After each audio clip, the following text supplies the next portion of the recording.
A tale told as long as time. A noble knight comes face to face with the captors responsible for imprisoning a distressed princess in need of a savior.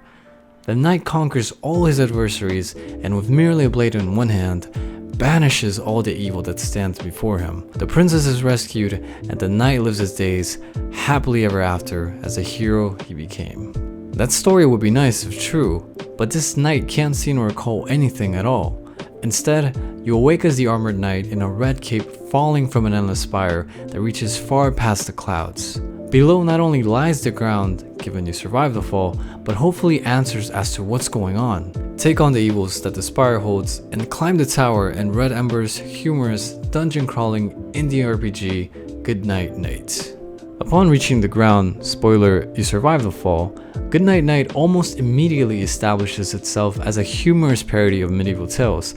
From spins on cliché quest givers to satiric achievements, this title doesn't shy away from a joke. You are informed that you are a holy diver, a member of an elite group of knights responsible for scaling the floors of the spire.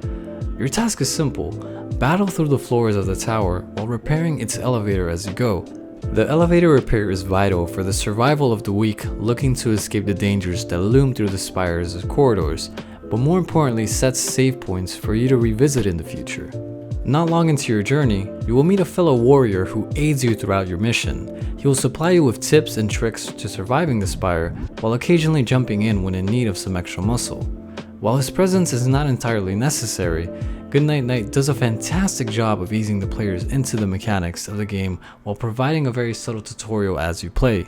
Players can either swing a blade or hold cover behind their shield. While these two mechanics won't leave your side, you can add to your arsenal of attacks with collectibles found throughout the floors. These collectibles allow players to enjoy a completely customizable experience throughout their journeys. Watch out though, while all items can be stored at the base of the spire, each item has a weight that restricts players from holding unlimited items. Leveling up items reduces their weight, so occasionally rotating through held collectibles is the smartest choice in terms of building firepower. Goodnight Knight features a wildly creative set of enemies who each not only have unique skill sets, but also require different methods to defeat them. Enraged chickens should be approached with caution, as their swift attack speed leaves players no time to swing.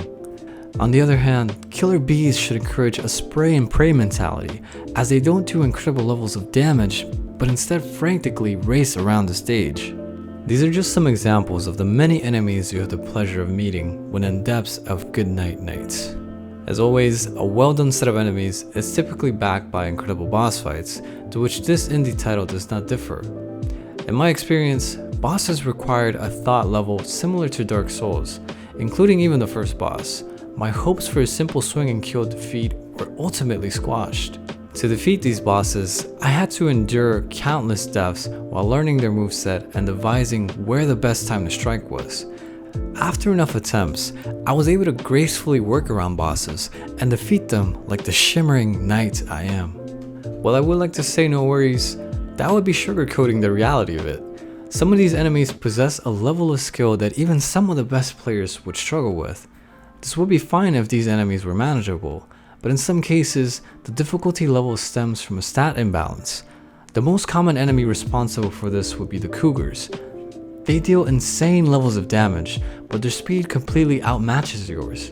Between their movement speed and attack speed, expect to be stuck and left with a quarter of health if these enemies catch you.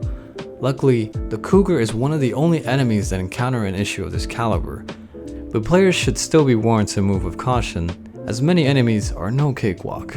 While my complaints were minimal, I couldn't help but feel aggravated over some quality of life misdemeanors. The player's line of sight is limited, which is fair as it encourages players to not just run into rooms gun blazing, but many times I found myself not seeing enemies until they were practically on my body. As mentioned previously, finding yourself in front of certain enemies can be close to fatal. This frustration only escalates when you remember that unless equipped with potions, you cannot regain health.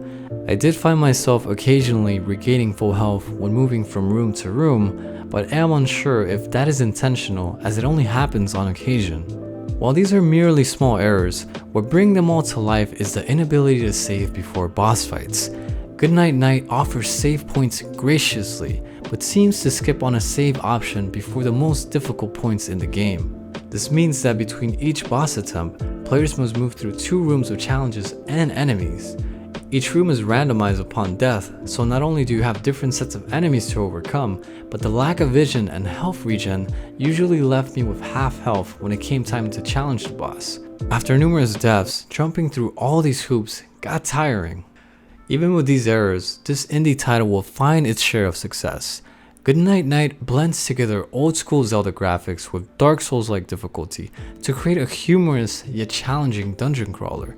The world is filled with unique and interesting collectibles that allow me to customize my playstyle any way I choose.